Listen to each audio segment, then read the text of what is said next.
Good evening. My name's Hyde. I'll be reporting tonight on the events in court, in the Southwark Crown Court, that took place today, where Chief Inspector Paddy gave his statement and defence, but he mainly spent the day presenting his case and his representation of what happened on the 24th of April 2021 on one of the largest demonstrations of the anti-lockdown movement. The day began about 10 o'clock and Paddy, Chief Inspector, attended the court and began to make his quite long statement while being cross-examined or being prompted onwards by the prosecutor in the case. And he basically gave an overview of what happened and what his officers were up to in the day. So I'm going to give a sort of a description. I made notes of the statements he made. So a description of what he said during the course of the day. So basically the outline is that he accepted that the entire protest was peaceful. He was there as what was called the Bronze Commander, or a Bronze Commander on the ground. And he was reporting that he was placed outside the BBC, supposedly with a group of 50 officers, and he had two groups. One was called 505 and the other was called 506. And they're composed of about 18 constables, one inspector, 3 drivers, and a couple of people who run around and do various tasks and report back and forth. They were supposed to protect supposedly vulnerable premises, like the BBC, so that's why he was at the BBC with his entourage. And they tried to get sort of intelligence on who might be coming to the protest movement. He called it an anti-vax and anti-lockdown protest, or you could call it that. I think it was more of an anti-vax mandate per se, although there are certainly plenty of people who are anti-vaccination in general. And he said he arrived in North London about 9 o'clock. He began his shift. And he initially went to the train stations in North London to try and identify what type of people were coming on the demonstration, what type of banners they had, what type of mood was present amongst them, and sort of engage to find out what might happen. So that was the phrases that he roughly said. He said when the protest movement came past Marble Arch, so if an issue that BBC, not much happened at the BBC. He went down to Oxford Street to observe what was going on, again to get a sort of sense of the mood of what was happening. And he said that the incident, the demonstration on that day, as everyone with you will remember, it was a very enjoyable day, very happy and a peaceful protest marching around town. He said that he went to interact with BBC staff so that they could prepare just in case there was an attack on the BBC building or people tried to enter the BBC building. About 3:50 in the afternoon, he was asked to go to Marble Arch and to replace another inspector who was dealing with the march, who was there. They parked up in Marble Arch, and then they spoke to the previous officer, who was someone by the name of Dixon. And they were going to go off to rest, and he expected to go into Hyde Park and there would be a sort of gradual dispersal of people. And he reports that he expected the people would leave of their own volition. He went into the northeast corner of Hyde Park, and there he said there was a relaxed atmosphere and there were tens of thousands of people, in his words.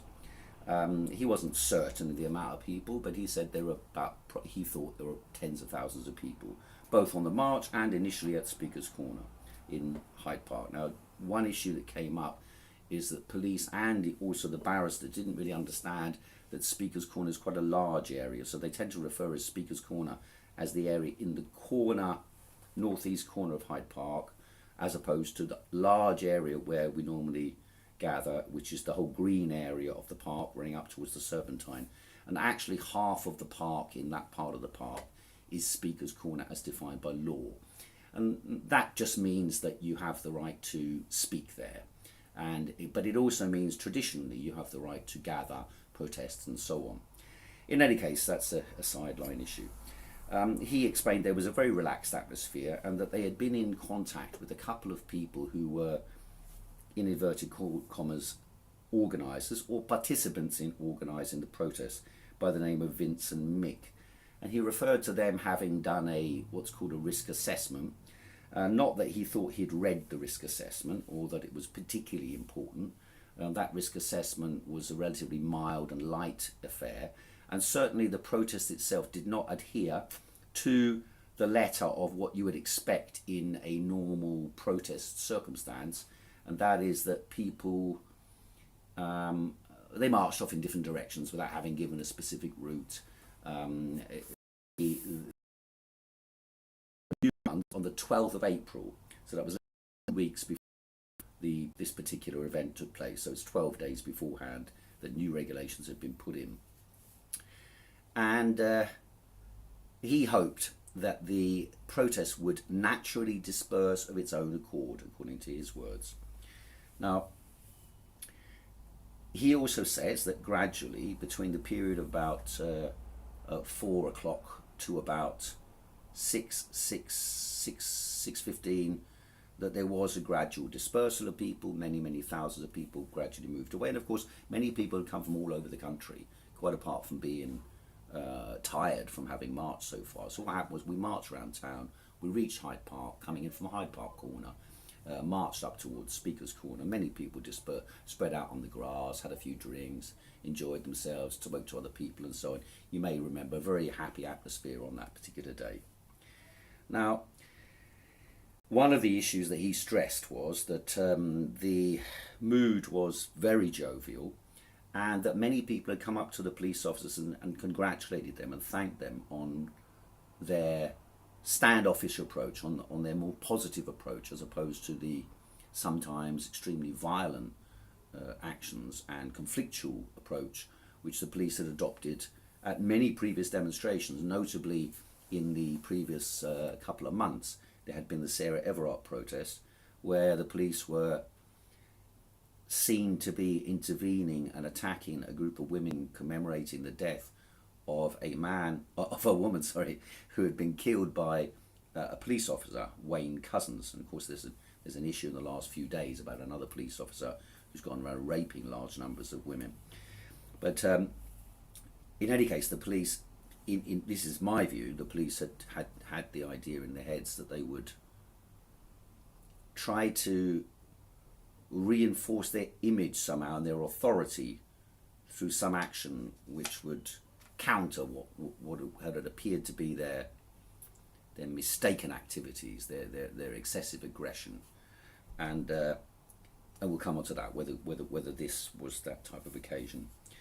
Now, two of the two guys who had been in contact with the police, they were certainly not the leaders of the movement.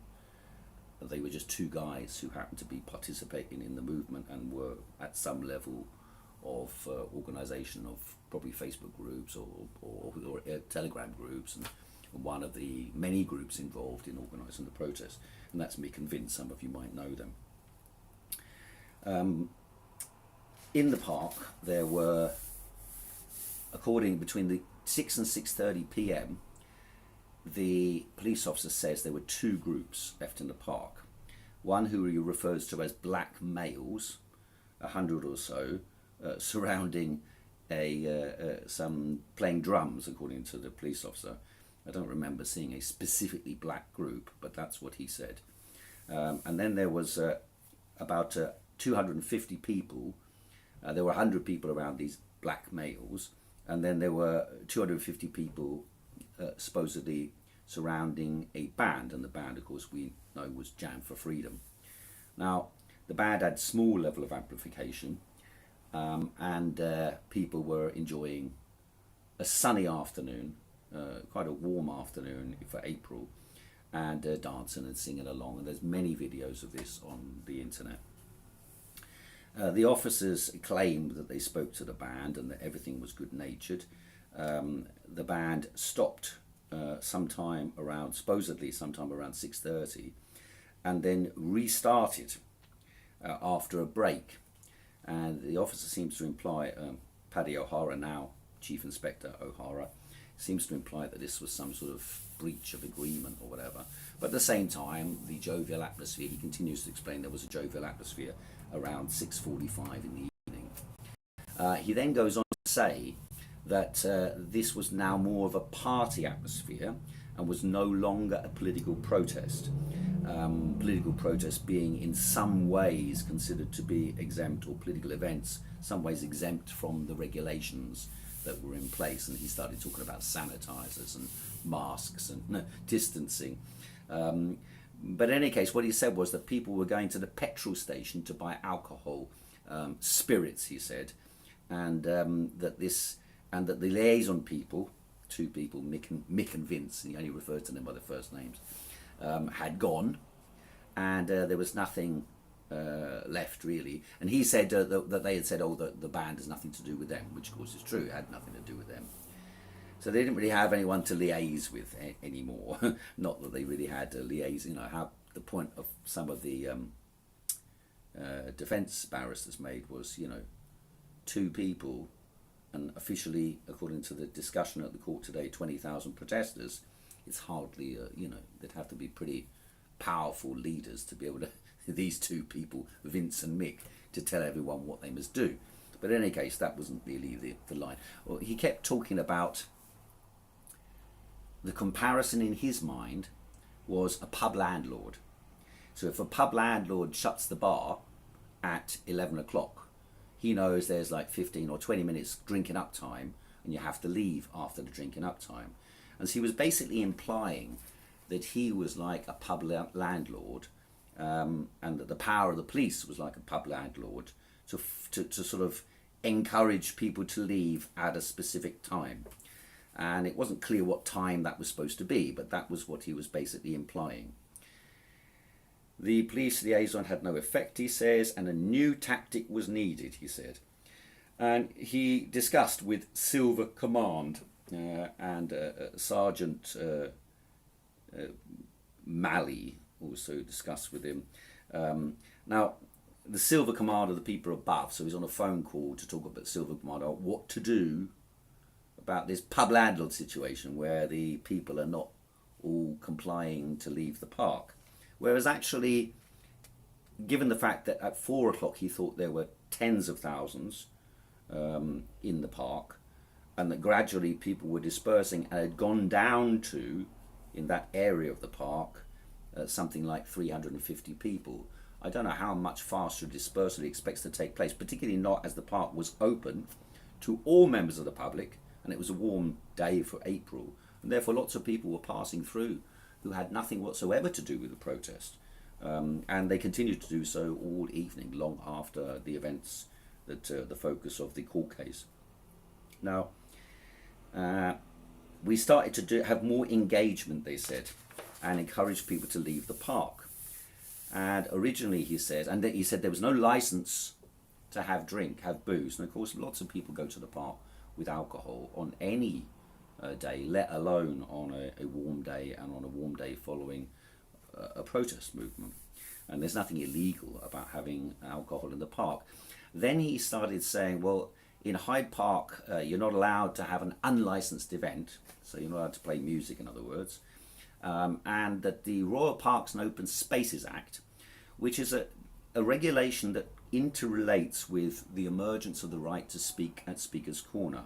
In 1866, there was a big protest movement in Hyde Park led by something called the Reform League, and the Reform League were fighting for the right for men to vote, for working class men to vote, because only a tiny minority of people were allowed to vote. It was a property democracy at the time, as it probably is now, but in any case, it was only the property could vote. That was the point. And so there was a big protest in Hyde Park in 1866, and a whole series of events connected with that resulted in the government passing bylaws of the park which permitted people to speak in a designated area, the majority of the upper side of east corner of Hyde Park. From 1872 onwards, the permission has been given in the bylaws of the park for people to make public speeches, and that's why Hyde Park became the central geographical location for gatherings and protests for the last 150 years.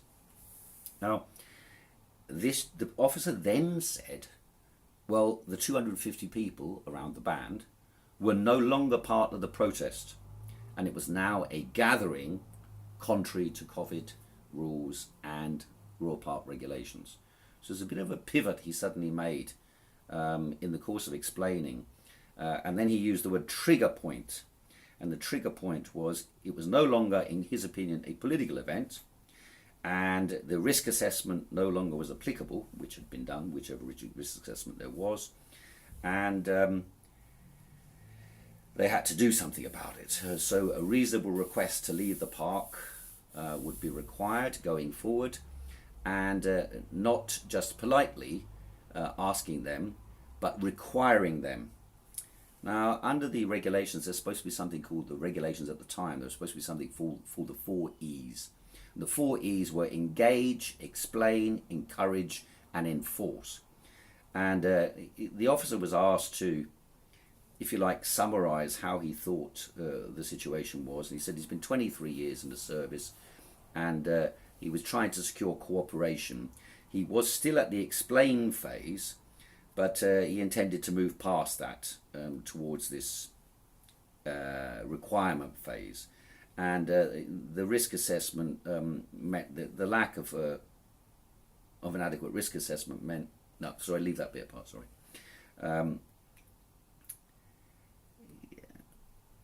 Okay, he said, well, we could have moved, if we wanted to enforce, we could have moved to seize the musical equipment and to issue fines for people for breaking coronavirus legislation and or breaking the rules of Hyde Park under the Royal Parks and Gardens Act. The Royal Parks and Gardens Act is sort of catch-all from 1872 onwards, giving powers to the police to sort of, you know, for example, in Hyde Park, you're not allowed to use any instrument that can broadcast something.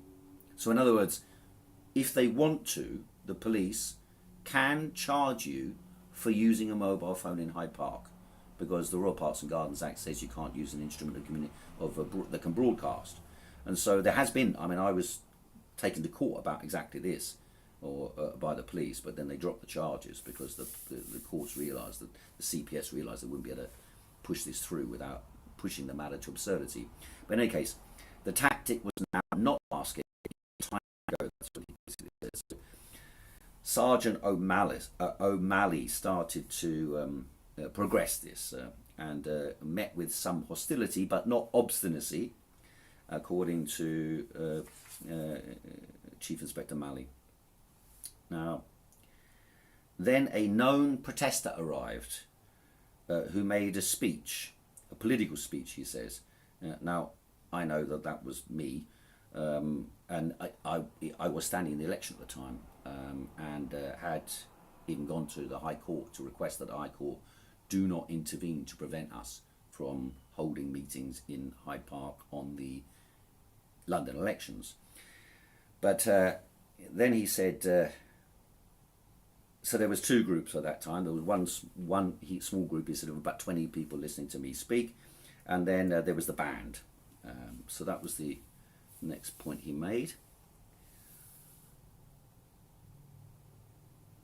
There was no real tension to speak of. 50 officers were brought together, he says, so they looked professional rather than a rabble. Now, we were shown footage of this, and it's quite interesting. If you come down to the court, you'll see the footage that they're showing. Quite extensive footage, both of what they call open source, that means stuff they found on the internet, and of police cameras. And each time the police cameras are shown, they keep saying the sound wasn't on at the beginning. So the story they gave was, police cameras do record all the time, but they have to turn them on to get the sound working, and that buffers for about 30 seconds to a minute. Well, that may or may not be the case. We don't know when they turn the cameras on. But then they showed footage of what happened on the events, and when they showed the open source footage of the band playing and then the police arriving, the sound was missing. So you couldn't hear what people were shouting out and how people were responding.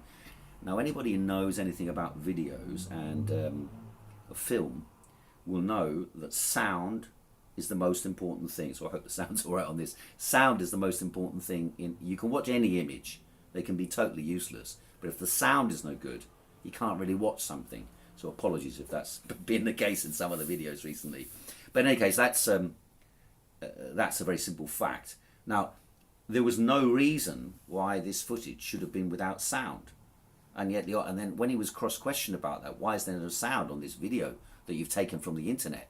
He's like, oh, well, we recorded from the screen. Yeah, but if you record it from the screen, we'd still have sound. I mean, you play it out your computer, it's got sound. Any case, that's a little side-by-side. At 1945, there were two groups of police who had gathered together in sort of rows of three in a type of like Roman military formation, which he said was so they don't appear like a rabble, and it give a clear signal as to their intent to be serious. That was the type of argument that he made. So there were two groups of about 25 officers involved in this. But the atmosphere was still relatively friendly, and they showed video to that effect. But a number of people with cameras came to look at the police formation, wondering exactly what they were up to. And I remember going up to them shortly after this, or around that time, and saying, what exactly are you doing? What are you planning? And I had asked the police, a number of other videos exist online as well.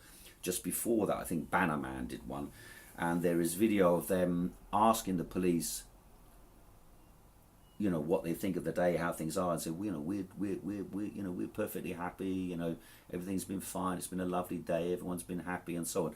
There was a lot of that around, and lots of people said that. And I asked the police specifically myself, are you about to enforce? Are you about to change what you're doing? Because it just looked weird them suddenly forming into this group. And the officers all said, no, what are you talking about? In any case, then the officers began to move forward. O'Hara said he had a loudhailer, and he went into the crowd to try and address them around the band. And when he got inside the crowd, someone grabbed the loudhailer he raised up in his right hand, he's left-handed, raised it up in his right hand, and someone grabbed the loudhailer from him and took it from him. His little epaulette, like thing like this on the corner, got torn. So this is how bad people were. And one of his radios went missing. So if anyone's got that radio, hand it back. If you find it, hand it back, because they're looking for it.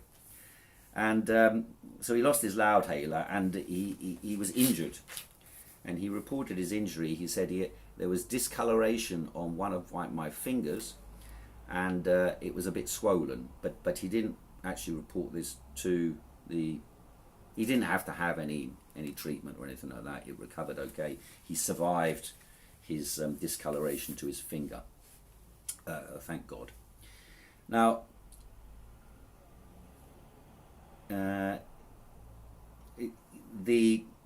as he went into the crowd on one side, there were rows. There were three rows of 25 police in groups of three marching forward into the band. So he accepted this, and he himself said that he was then being grabbed at and pushed around and so on.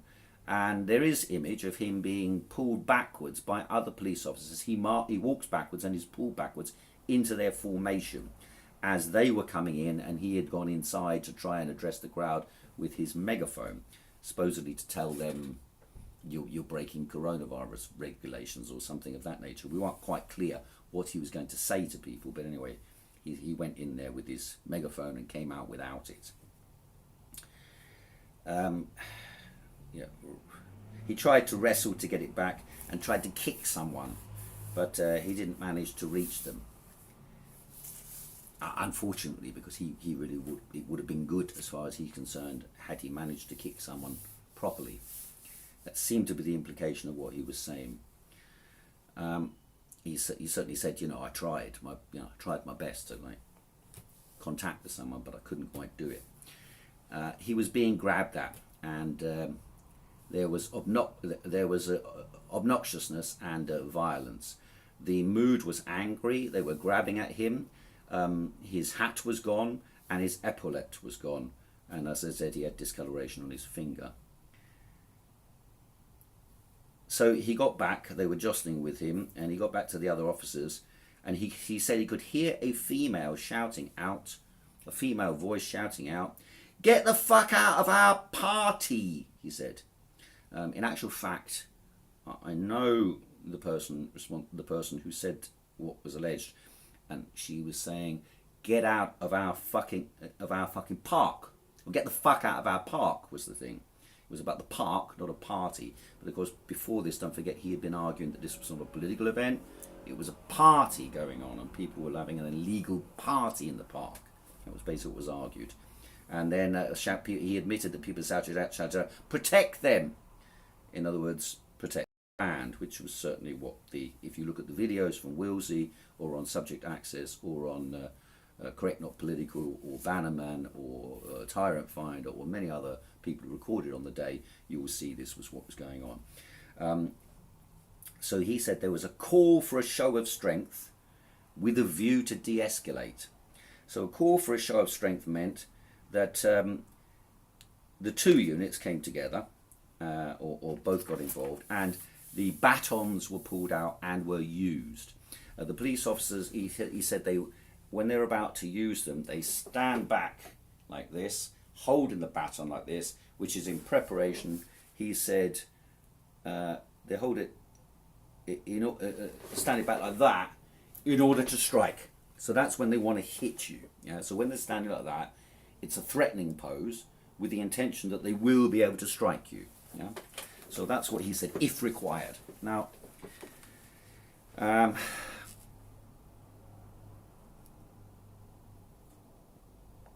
so then he described a few minutes or seconds later when they moved backwards and they formed into a line, he says. And he said that was to make a larger target so that people couldn't get around them. And he says there were smoke bombs in the air, grey, red and blending, and they were wearing face masks, which made it difficult for the police officers to breathe. Now, I found that a little bit of a COVID denial view, because surely face masks never prevent anyone from breathing properly. So I don't know how he probably has read some misinformation about that, because face masks do not prevent you from breathing properly. Otherwise, you'd be rejecting face masks. And so I'm sure he didn't really mean what he was saying when he said that the face mask made it difficult to breathe. And never mind, it was just perhaps a slip of the tongue on behalf of Detective Inspector O'Hara. He said that they would occasionally go forward to try and get themselves a little bit of space and then withdraw, and go forward and withdraw. And that certainly, I think, does correspond to the truth. The officers were not in riot gear, that's perfectly true. They were not equipped, they didn't have helmets on them. They did have pepper spray on them, he told us, and they had two types of clubs. And the one was the thing they pull out, the metal or plastic thing that they pull out and whack you with, like a sort of like a selfie stick, but made of much harder material. And some of them had these wooden staves that they smack on your head, hardwood to crack skulls. Now, the lines of people were designed to pacify and de-escalate. The lines of police were designed to... No, he said that the lines of people, protesters, jumped in between, put their hands up and said, no, stop, that's enough, we haven't come here to do this. Which certainly was true. There were a significant number of people who were concerned that, it would give us a bad reputation if there was a violent conflict with the police, even though the police had violently attacked us. And there were things flying through the air. There was even an image of a scooter in the air. I don't quite, it almost looked like a drone in the air. It didn't land on anyone, but there was some kind of like kid's scooter in the air. And there were bottles thrown. One or two were glass bottles. And you see, there was one image where which showed a policeman being hit by a glass bottle on the head, and he did get a bit of you could see he was a bit concussed from it. But there were also plenty of video footage of police officers hitting people who had clearly not done anything at all, perhaps in order to get some space for themselves. But it also appeared to me, if you watch the videos yourselves, you'll see as well that a number of the police officers appeared to be sort of punch drunk, almost like they were almost behaving as if they were drunk or on drugs or something like that. perhaps that adrenaline leads them to behave that way, sort of swinging out wildly without really knowing why they're swinging at the person they're swinging at. And there's one occasion which they showed twice where a guy who I remember was on rollerblades, walking around very carefully because he was on rollerblades. It wasn't easy to walk for him. And he got whacked by the fence at the northern corner. And when he was whacked, it was just so arbitrarily, suddenly he's whacked for no reason whatsoever, not once but twice, that the people watching in the court went like that. And the judge, I'll have to clear the court unless you, basically words to that effect, unless you can hold back your responses. So we weren't supposed to respond, so we tried not to do so in the court the second time round, but it was a little bit difficult. Now,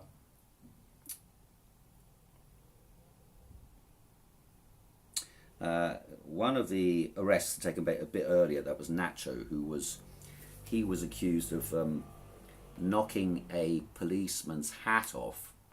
And there seems to be an image where he might be making contact with the policeman's hat. And then when he's thrown to the ground, they have an image of him on the ground holding a purple object which has got written on it, grenade on it. And they made a big thing of focusing on grenade. And this is a smoke bomb. And smoke bombs are perfectly legal in the UK. So I don't really know why they were trying to present this as a grenade. But in any case, I guess that's just accidental. Now, keep the line, yeah. 506 went forward to keep the line. The group, so there's two groups, 505, 506, both 25 officers. So they moved backwards and forwards. Some held their ground, then moved backwards. Things were thrown at me, he said. The mood was very hostile, and officers used batons up to then to justify their use. They used them. They justified their use either to keep a distance or for self-defense, he says. And there were some officers injured. Mulligan, I believe his name is, or Milligan was injured, and O'Malley says she was injured as well. And there is one officer who's got blood on his head. I think a bottle hit him on the head.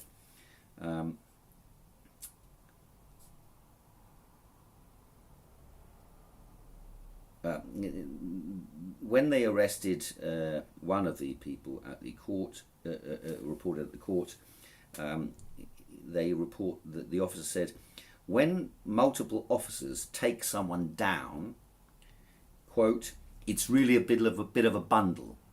So they bundle on you. And then he said that you need some sort of health and safety person on hand to make sure they don't bundle on the person too much. I think they've bundled on quite a few people, quite a lot more than they required in recent years. But in any case, they have this, carrot and stick thing. So they bundle you to the ground, then they have someone say, "You all right?" So I guess that makes up for any problems that occur.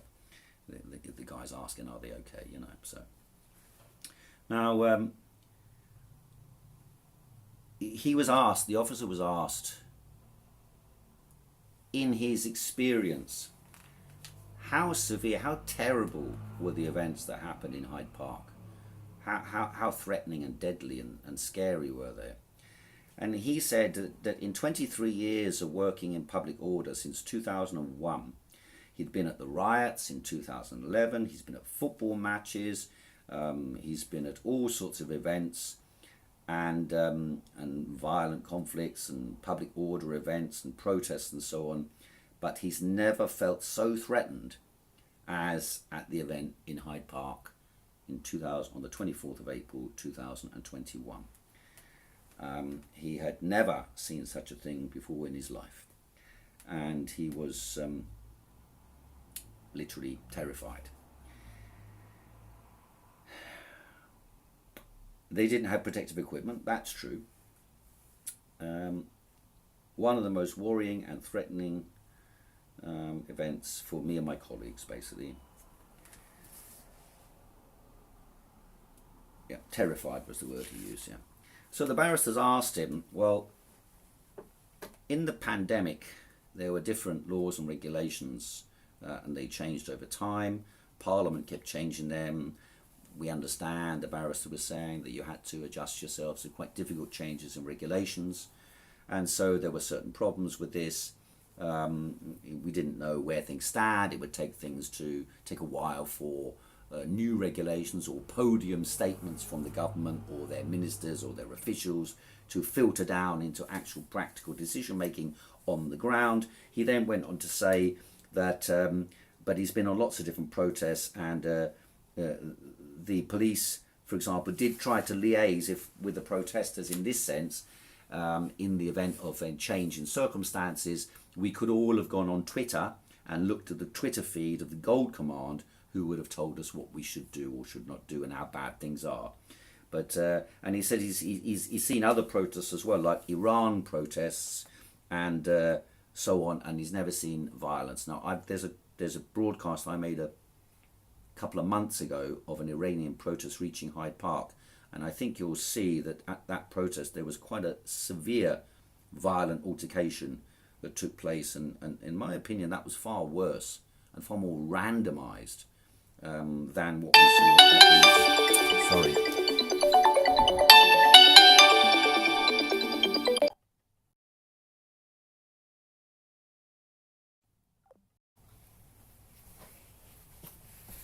Oh, we're back on. I'm terribly sorry about that. Now, far more randomised event in violence and far more shocking violence.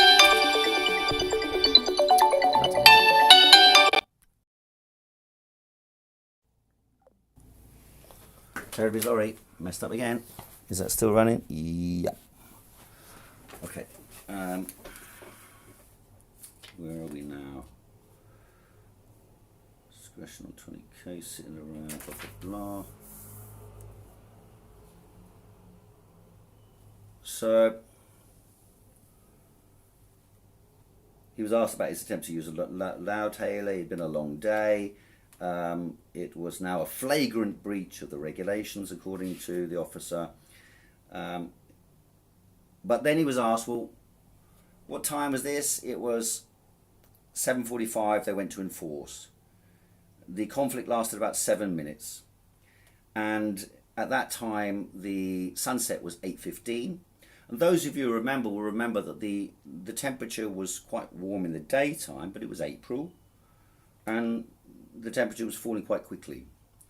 And so the idea that the officers had to disperse us at that time was questioned by one of the barristers. And the police officer then claimed that the park was about to be closed, and therefore, at dark it would close. And that's not correct. The park closes at midnight. Another barrister pointed that out. And in any case, as the temperature fell and darkness came, it was a certainty that people would have left and the band would have packed up. So it was the intervention that caused the conflict in the first place, which was the main points that were being made thereafter. Asked if in hindsight he would have changed his position, the officer said no. Basically, this was the perfect action. We did exactly the right thing. Then one of the barristers asked, what date did you become chief inspector? And it was June 21. So in April this happened, and in June he was elevated into the upper climbs of the police force to become a chief inspector. Then asked when he was informed that he would become a chief inspector. Was it before or after the events of April 24th? And he said, before. I'm not quite sure. I think it's worth his while trying to check up what the exact date was that he was informed about his elevation into the rarefied ranks of chief inspector after this debacle that took place on that day. So that's pretty much a summary. Sorry if it's a bit bitty at various parts, but these were my notes, and as I took them at the time and I didn't form them into a coherent structure before reporting to you today. So that's Chief Inspector O'Hara and his report on what happened in Hyde Park on the 24th of April 2021. Some of you were there. Many of you have seen what happened on videos. You can make your own minds up. And there is the court cases going on all this week and all next week. O'Hara should be in the dock again tomorrow, talking in the witness stand, better said, talking to the or answering questions from the defence and then the other officers. Now, one point was made by one of the barristers for the defence, was that when O'Hara said he was going in to engage with people with his megaphone, and he was the commander of these 50 officers, apparently a number of officers have made statements that they will be coming to court in either tomorrow or the day after, in which they claim that they were given the order to seize the equipment. So in other words, engage, encourage was abandoned. Explain, abandoned. And enforce. It was just like march in and seize. And I think that seems to be the summary of what was going on, and the officers seemed to think that that was what they were told to do. So either they've got the most terrible communication systems in the world, and they've got the terrible communication between commander and the officers, or something fishy is going on. But I don't want to cast aspersion on the Metropolitan Police. After all, they're upright citizens defending our rights. Thanks very much.